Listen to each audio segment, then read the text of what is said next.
My name is Mr Ravenscroft. I'm a teacher at King's Oak Academy, one of the partner schools of the Cabot Learning Federation based in the southwest of England.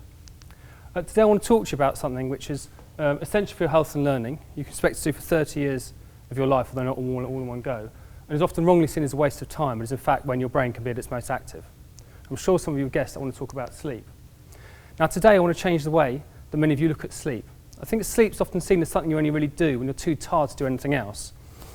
And it really is a bit of a waste of time. And that to have more than the minimum amount of sleep is sort of lazy or even stupid.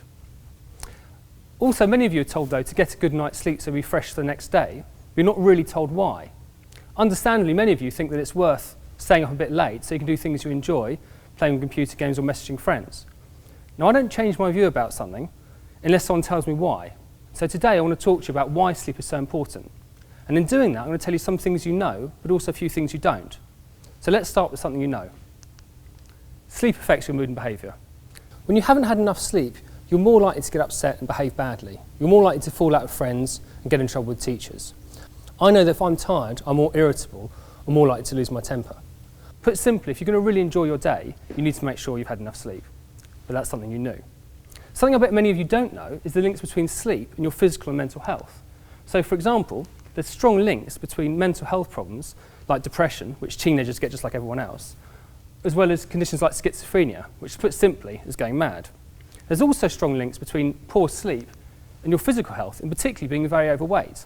Now being very overweight is a problem because maybe it's difficult for you to feel good about yourself when you don't look how you want to, but also being very overweight is linked to a number of health problems like diabetes, heart disease and cancers, many of which of course can prove fatal. So sleep's also important for your physical and mental health. Sleep also affects your learning. Now in some respects you already know this, because you know that if you're tired it's difficult to concentrate on school, particularly on new or difficult things, and you're more likely to give up. So you understand the importance of sleep before school, so you're fresh the next day. What many of you I'm sure don't know is the importance of sleep after school. So that's the sleep you get after you've been taught something. Now sleep plays a really important role in learning in three respects in this way, so I'm going to talk about each in turn. Now the first one is that sleep helps you remember facts. Here a study's been done where they've given a group of people a lesson where they taught them some facts, and they let half of that group have a good night's sleep. And the next time they were testing those facts, most people remembered it. But the other half of the group, they made sure they had a bad night's sleep. And those people couldn't recall anything like the same number of facts. Even when they were then later given a good night's sleep, they'd simply lost that information. Now, to understand what's going on here, you need to know a bit about how the brain works. And when you're taught something new, that goes into your short-term memory. You can think of that as a bit like, you go to a history lesson or geography lesson. It's like the notes you've got from that lesson, written down on bits of paper. And when you sleep, that information goes from your short-term to your long-term memory. That's a bit like filing that information away. So like the stuff you learnt in your history lessons, put in the history folder, so you can find it for the next day, next month, the next year. Now, that happens when you sleep. So if you don't get enough sleep, you may have learnt the same amount of stuff in the lesson, but without the sleep to put it into your long-term memory, that information's lost. Even if you later have that enough sleep, it's lost and you can't recover it. So sleep's important for remembering facts.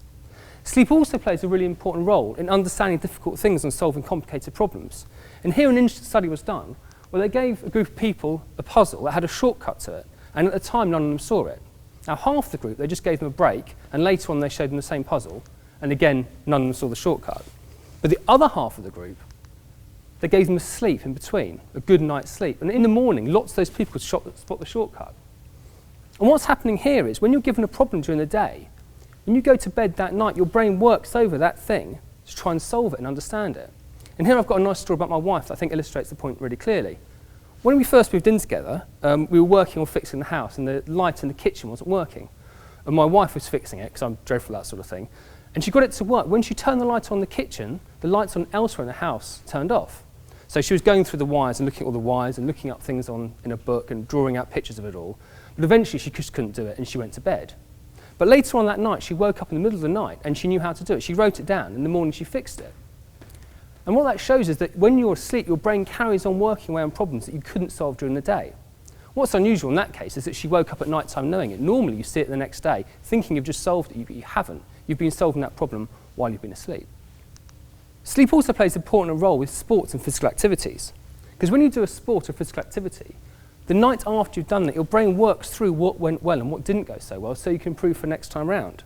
So if you want to be really good at sports or physical activity, make sure you get a good night's sleep before a big game or before practice, but also make sure you get a good night's sleep after so you can learn from the mistakes you made or learn from what went well.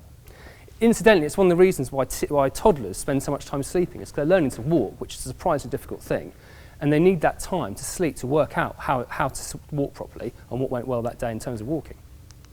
Okay, so now we know that sleep's important for your health and happiness, for your memory, for solving problems and understanding difficult things, and also for sports and physical activities.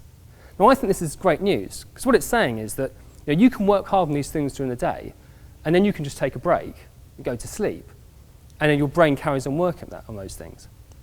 But think about the times when you've, let's say, learnt something in school and you've understood it when you've walked out that lesson, but the next time you see that problem, maybe in an exam, you just couldn't remember how to do it. It may well be that you just didn't have enough sleep.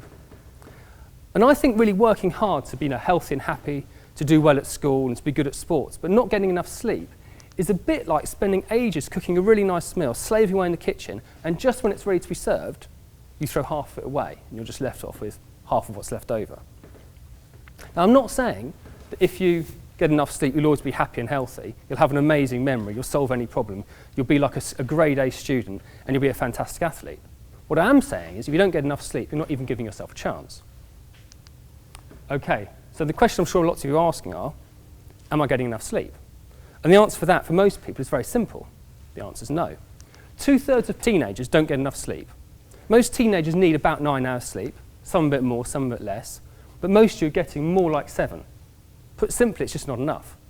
Some people get as little as 5 hours sleep on a regular basis. Now, if you're doing that, you're really putting your physical and mental health, as well as any chance of success at school, in real jeopardy. Okay, so I'm sure the question you'll be thinking to yourself is, am I getting enough sleep? It's really quite straightforward. Do you feel tired? Do you look tired? Do you manage to wake up in the morning yourself, or are you always being woken up by your alarm clock? And are you using high caffeinated so-called energy drinks to get you through the day? Well, if your answer to any of these questions is yes, you're not getting enough sleep. Okay, I'm not going to lie to you now. Actually, as a teenager, getting enough sleep is not easy. Because for young children and adults, we naturally tend to, when it gets dark, feel tired and want to go to sleep. And that means that in the morning we've had enough sleep so we can get up in decent time to go to school or go to work. But that's not true for teenagers. The body clock of teenagers is different to young children and adults. And teenagers naturally want to go to bed late and get up late. Now, that's fine during the holidays when you can get up whenever you want, but it's really not fine at school time when you've got to be up at a decent hour. Now, while it's not easy, it certainly is possible, and I'm going to talk about how you can make sure that you get enough sleep and how you can get to sleep.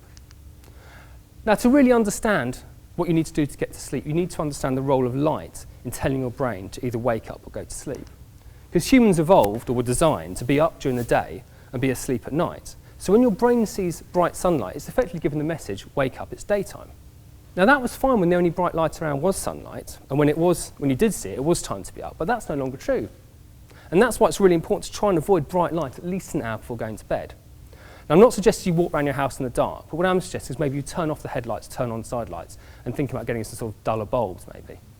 But also, light's not just given off in your house by light bulbs. Light's also given off by lots of electrical equipment you have. For example, TV. Now, it's long been known that there's a strong link between watching TV before bed and poor sleep. And now, knowing the role of light, it makes perfect sense. Because what you're doing by watching TV before going to bed is giving your brain a blast of sunlight, or what it thinks is sunlight, waking it up, and then expecting you suddenly to go to sleep. So you should avoid TV an hour before bed. The same is also true of computer games. In fact, computer games are slightly worse because they tend to make you wired and excitable and difficult to calm yourself down to sleep. So they're like TV, but even worse. Light's also given off by phones and tablets.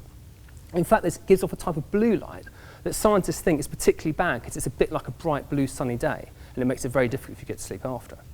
Now, ideally, as well as turning the light bulbs down in your house, you'd also stay away from all this electrical equipment at least an hour before bed. But I know in reality some of you won't do that, particularly with your phones. So if you are going to use your phone before bed, what I suggest you do is you turn the brightness right down, and you install an app that turns it down further. The one I use is called Easy Eye. All you do is when you activate it, all it does is dulls the screen. All that means is that you can look at your phone before bed without getting a big blast of sunlight. It's free to download and use, and I'm sure there's many more. Another thing you should need to do is try and avoid so-called energy drinks. There's so many reasons why you shouldn't drink these things, and one of them is sleep. If you feel you really do need to drink these things, I know some of you do, make sure your last one is not after 3 o'clock. And that'll mean that hopefully your body will have time to process the caffeine so you can get a decent night's sleep that night. Finally, getting a bedtime routine is also really important. People think a bedtime routine is only for young children, where you have a bath and you'll get read a book before bed, but the same is also true for adults and teenagers. So you probably start your bedtime routine by brushing your teeth. And here what people tend to do is turn on a light and then stand in front of a mirror to give themselves a double blast of light, which then of course makes it more difficult to get to sleep.